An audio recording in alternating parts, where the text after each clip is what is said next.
Nigeria's solid mineral sector is facing renewed pressure as the Nigeria Extractive Industries Transparency Initiative (NIET) warned that illicit financial flows are driving the country of huge or depriving the country of huge revenues and weakening investor confidence. Estimates suggest that billions of naira are lost annually through illegal mining, smuggling, under invoicing and tax evasion. These leakages deny the country the resources needed for infrastructure, education, and healthcare. Now, today on the program, we look at how to stem these un- unlawful outflows, enhance transparency, and boost national income for sustainable development. Now, joining us virtually from Benin is Mr. David Ugolo, Executive Director, Africa Network for Environment and Economic Justice, ANEJ, if I'm not mistaken, for short. You're welcome to Business Express. Yes, good afternoon. Beautiful. Well, I hope I got the Yeah, abbreviation. yes, yes, yes. You got it Okay. right. Yes, Now, yes. what are the main ways these illicit financial flows happen in our solid mineral sector, and how much revenue are we actually losing every year as a result? Again, thank you very much for inviting me into your program. You know, the issue of illicit financial flow in the solid mineral sector is a new area that our research report we commissioned, which we launched last week with NAIT and the Ministry of Mining. It was very insightful.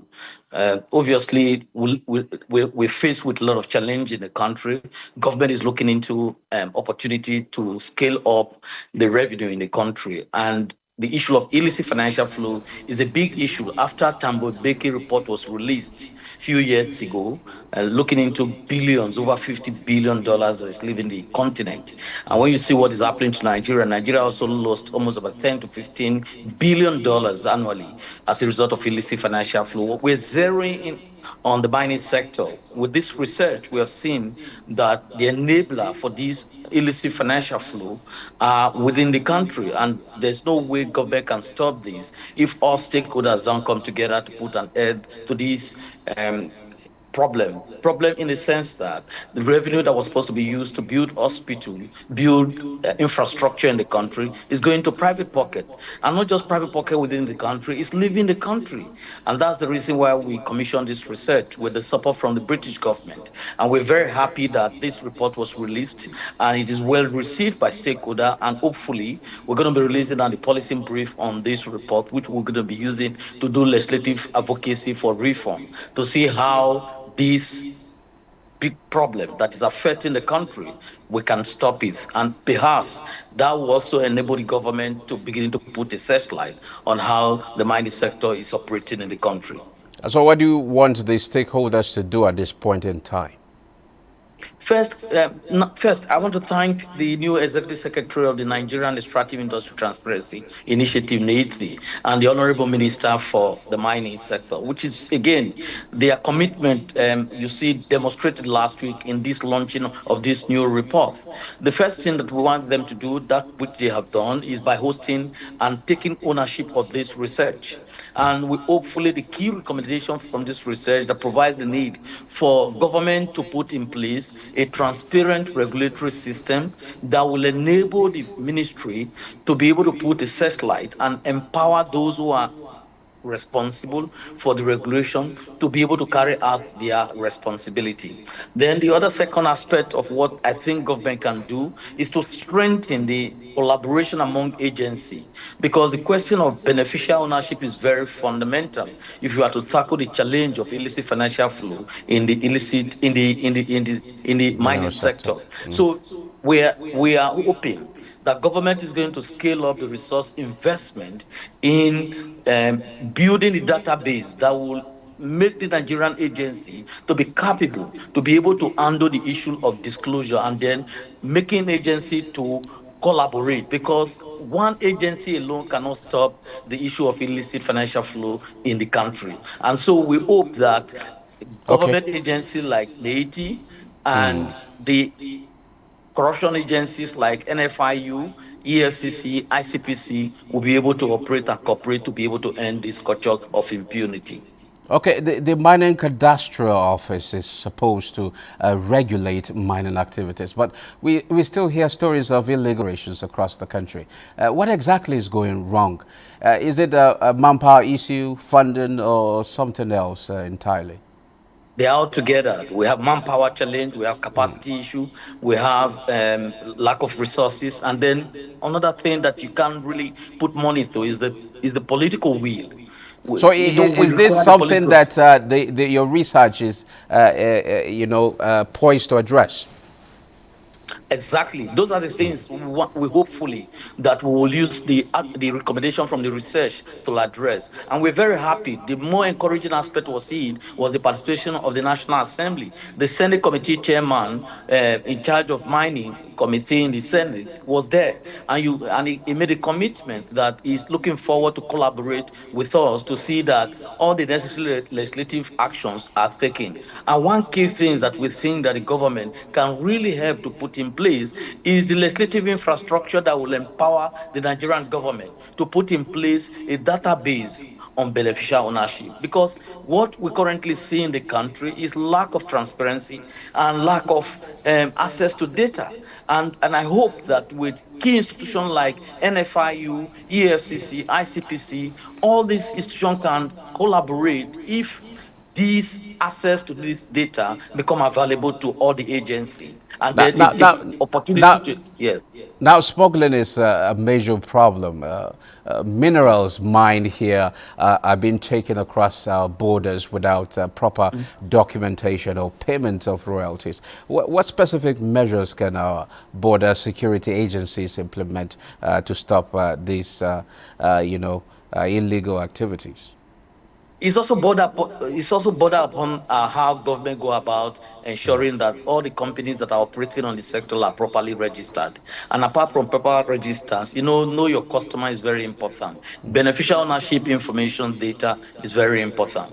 Government need to know those who are involved in this, and then the foreigners who are also collaborating with the local community to carry out this illegal activity need to be unmasked. And that's where the mining marshal role become very useful.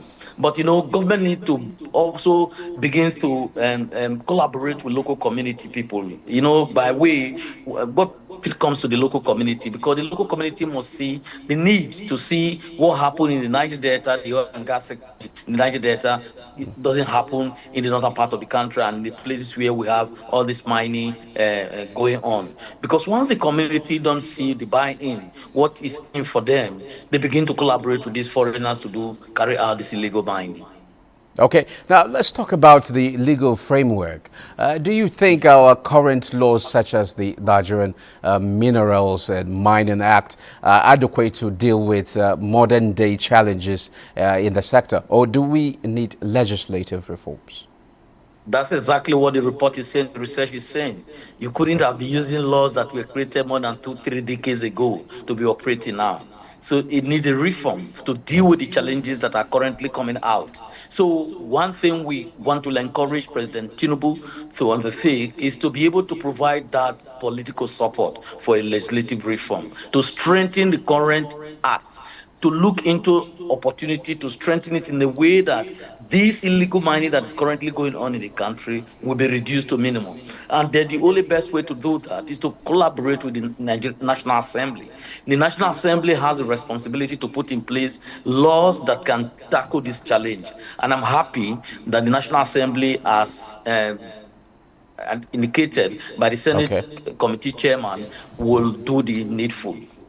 Now, drawing from recent initiatives such as the implementation of the Extractive Industries Transparency Initiative, how effective have these been in promoting accountability, and what gaps still need to be addressed?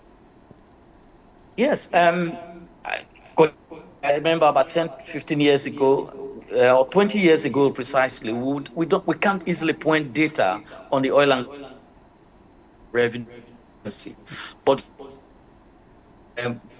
domesticating the AI standard, which you just referred to, the strategy initiative, which Nigeria now have a act that domesticate it in the country, which the Nigerian extract in the Nigerian Industry Press Initiative Act, we can now point to on the oil and gas revenue.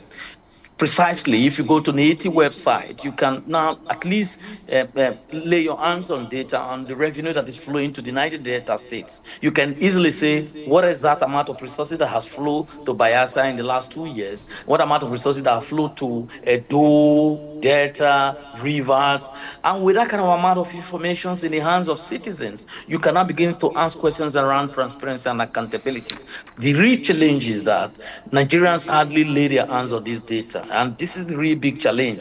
And that's Okay. why organizations like ours are trying to build awareness, create public awareness about Okay, how okay, citizens can begin just to briefly use before I this. let you go, just briefly before I Yes, let you go, I want you to yes. tell us, do you think that this particular research demands, I mean, ex in fact, demands accelerated action to see that this issue of illicit financial, is it financial or, yeah, financial flows is somehow addressed?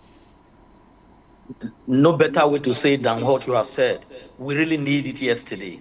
And that's why this research, again, we want to thank the UK government for providing the resources to undertake this research. And thank Nati, Executive Secretary, for his political support for this research. And so we Okay, appeal to the President to okay. also appeal to the leadership of the National Assembly to see this research report as a call to action. And we all Thank have you very much. responsibility to end this culture in Thank, Nigeria. thank you very much, Mr. David Ugolo, Executive Director, African Network for Environment and Economic Justice. It's been a pleasure having you on the program. Thank you very much.